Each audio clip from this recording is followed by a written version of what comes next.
1857 का महान विद्रोह, कारण, घटनाएं और परिणाम। 1857 का विद्रोह, जिसे भारतीय स्वतंत्रता संग्राम का पहला युद्ध भी कहा जाता है, ईस्ट इंडिया कंपनी के शोषणकारी शासन के खिलाफ भारतीय जनता का एक शक्तिशाली और संगठित प्रतिरोध था। यह विद्रोह सिर्फ एक सैनिक विद्रोह नहीं था, बल्कि दशकों से चले आ रहे आर्थिक, राजनीतिक और सामाजिक असंतोष का परिणाम था। विद्रोह के प्रमुख कारण। 1. आर्थिक कारण। शोषणकारी भू राजस्व नीतियां, स्थायी बंदोबस्त, रैयतवाड़ी और महलवाड़ी जैसी नीतियों ने किसानों को भारी करों के बोझ तले दबा दिया था। भारतीय उद्योगों का विनाश। ब्रिटिश नीतियों ने भारत के पारंपरिक हस्तशिल्प और कपड़ा उद्योग को नष्ट कर दिया, जिससे लाखों कारीगर बेरोजगार हो गए। धन का निकास। कंपनी लगातार भारत से धन को ब्रिटेन भेज रही थी, जिससे भारत में गरीबी बढ़ रही थी। 2. राजनीतिक कारण। डलहौजी की हड़प नीति, doctrine of lapse. Lord Dalhousie ने इस नीति के तहत उन भारतीय रियासतों को ब्रिटिश साम्राज्य में मिला लिया जिनके राजा की कोई स्वाभाविक पुरुष संतान नहीं थी। सतारा, झांसी और नागपुर जैसे राज्यों को इसी नीति के तहत जबरन हड़प लिया गया। सहायक संधि। लॉर्ड वेलेस्ली द्वारा शुरू की गई इस संधि ने भारतीय राजाओं को अपनी संप्रभुता खोने पर मजबूर किया। मुगल सम्राट का अपमान। कंपनी ने मुगल सम्राट बहादुर शाह जफर के साथ सम्मानजनक व्यवहार नहीं किया, जिससे मुसलमानों में असंतोष फैला।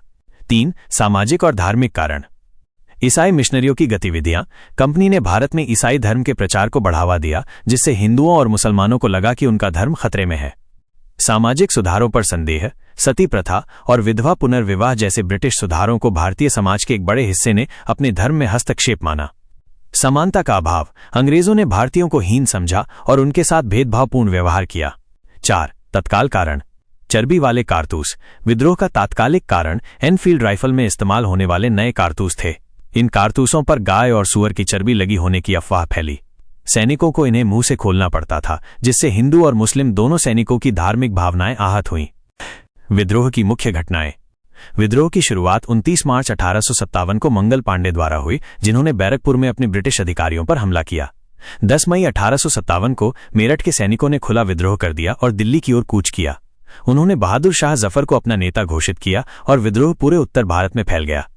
दिल्ली। बहादुर शाह जफर को विद्रोहियों ने अपना नेता बनाया, लेकिन ब्रिटिश सेना ने सितंबर 1857 में दिल्ली पर पुनः कब्जा कर लिया। लखनऊ।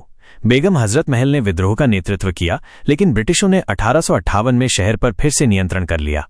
कानपुर। नाना साहेब और तात्या टोपे ने विद्रोह का नेतृत्व किया। झांसी। रानी लक्ष्मीबाई ने बहादुरी से अंग्रेजों का मुकाबला किया, लेकिन 1858 में ग्वालियर में उनकी मृत्यु हो गई। विद्रोह की असफलता के कारण और परिणाम। विद्रोहियों के पास एक केंद्रीय नेतृत्व की कमी थी और उनके पास आधुनिक हथियार भी नहीं थे। इसके अलावा भारतीय रियासतों के एक बड़े हिस्से ने विद्रोह में भाग नहीं लिया, बल्कि अंग्रेजों का साथ दिया। ईस्ट इंडिया कंपनी का अंतः विद्रोह के बाद 1858 के भारत सरकार अधिनियम के तहत भारत का शासन सीधे ब्रिटिश क्राउन के हाथों में चला गया। सैद्धांतिक परिवर्तन। अंग्रेजों ने अब फूट डालो और राज करो की नीति को और मजबूती से अपनाया। सैन्य पुनर्गठन। ब्रिटिश सेना में भारतीय सैनिकों की संख्या कम कर दी गई और यूरोपीय सैनिकों की संख्या बढ़ा दी गई। 1857 का विद्रोह भले ही असफल रहा हो, लेकिन इसने भारतीय राष्ट्रवाद की नींव रखी और आने वाले स्वतंत्रता संग्राम के लिए प्रेरणा का स्रोत बना। जरूर, मैं 1857 के महान विद्रोह की घटनाओं और उसके परिणामों को और विस्तार से बताता हूं। 1857 का विद्रोह, मुख्य घटनाएं और नेतृत्व। विद्रोह की शुरुआत एक सैनिक विद्रोह के रूप में हुई, लेकिन यह जल्द ही एक जन आंदोलन में बदल गया, जिसमें किसान, जमींदार और स्थानीय शासक भी शामिल हो गए। बैरकपुर। 29 मार्च 1857 को मंगल पांडे ने चर्बी वाले कारतूसों का इस्तेमाल करने से इनकार कर दिया और अपने ब्रिटिश अधिकारियों पर हमला किया। उन्हें पकड़कर फांसी दे दी गई, लेकिन उनकी शहादत ने विद्रोह की चिंगारी सुलगा दी। मेरठ। 10 मई 1857 को मेरठ में सिपाहियों ने विद्रोह कर दिया और अपने ब्रिटिश अधिकारियों को मार डाला। उन्होंने दिल्ली की ओर मार्च किया, जहां उन्होंने मुगल सम्राट बहादुर शाह जफर को अपना नेता घोषित किया। दिल्ली। दिल्ली विद्रोह का केंद्र बन गया। बहादुर शाह जफर को नाम मात्र का सम्राट बनाया गया, लेकिन वास्तविक नेतृत्व विद्रोही सिपाहियों और उनके नेताओं के हाथ में था। हालांकि सितंबर 1857 में ब्रिटिश सेना ने दिल्ली पर फिर से कब्जा कर लिया। कानपुर। यहां विद्रोह का नेतृत्व नाना साहेब ने किया, जो अंतिम पेशवा बाजीराव द्वितीय के दत्तक पुत्र थे। उनके साथ उनके सेनापति तात्या टोपे थे। उन्होंने ब्रिटिश सेना को हराया, लेकिन बाद में ब्रिटिशों ने कानपुर पर फिर से कब्जा कर लिया। झांसी। रानी लक्ष्मीबाई ने अपने दत्तक पुत्र के अधिकार के लिए संघर्ष किया।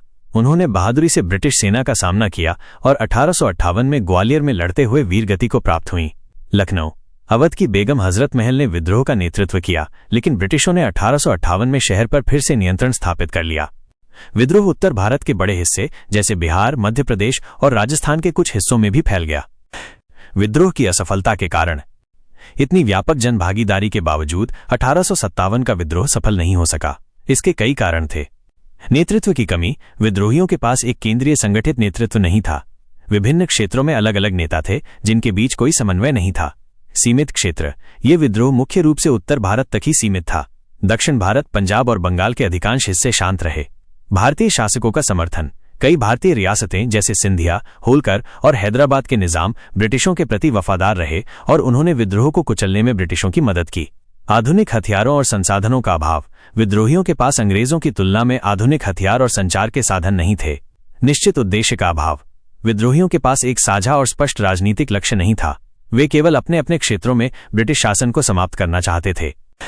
विद्रोह के परिणाम और प्रभाव। भले ही विद्रोह असफल रहा, लेकिन इसने भारत के इतिहास पर गहरा और स्थायी प्रभाव डाला। ईस्ट इंडिया कंपनी का अंतः विद्रोह के तुरंत बाद 1858 के भारत सरकार अधिनियम के तहत ईस्ट इंडिया कंपनी के शासन को समाप्त कर दिया गया। भारत का शासन सीधे ब्रिटिश ताज, ब्रिटिश क्राउन के हाथों में चला गया। ब्रिटिश सरकार की नीतियां। ब्रिटिश सरकार ने अब साम्राज्यवादी और प्रतिक्रियावादी नीतियों को अपनाया। उन्होंने भारतीय समाज में हस्तक्षेप कम कर दिया और धार्मिक और सामाजिक मामलों में सावधानी बरतने का फैसला किया। फूट डालो और राज करो, डिवाइड एंड रूल। 1857 के विद्रोह के बाद अंग्रेजों ने हिंदुओं और मुसलमानों के बीच मतभेद पैदा करने और उन्हें अलग रखने की नीति को और मजबूती से अपनाया। सैन्य पुनर्गठन। ब्रिटिश सेना में भारतीय सैनिकों की संख्या कम कर दी गई और यूरोपीय सैनिकों की संख्या बढ़ा दी गई। महत्वपूर्ण पदों पर केवल ब्रिटिश अधिकारी ही नियुक्त किए जाते थे। 1857 के विद्रोह ने भारतीयों को यह सिखाया कि एकजुट होकर ही ब्रिटिश शासन का मुकाबला किया जा सकता है। इसने भारतीय राष्ट्रवाद की भावना को जगाया और आने वाले दशकों में स्वतंत्रता संग्राम के लिए एक मजबूत नींव रखी। क्या आप भारत में ब्रिटिश राज के दौरान हुए प्रमुख सामाजिक और राजनीतिक आंदोलनों के बारे में जानना चाहेंगे? अगर आपको ये वीडियो ज्ञानवर्धक और रोचक लगा तो द रियल स्टोरी को लाइक, शेयर और सब्सक्राइब करना न भूलें। हम आपके लिए ऐसे ही अनसुने और ज्ञानवर्धक कहानियां लाते रहेंगे। देखते रहिए द रियल स्टोरी। और हाँ, इस वीडियो को अपने दोस्तों के साथ शेयर करना बिल्कुल न भूलें ताकि उन्हें भी पता चले कि आप कितने ज्ञानवर्धक वीडियो देखते हैं।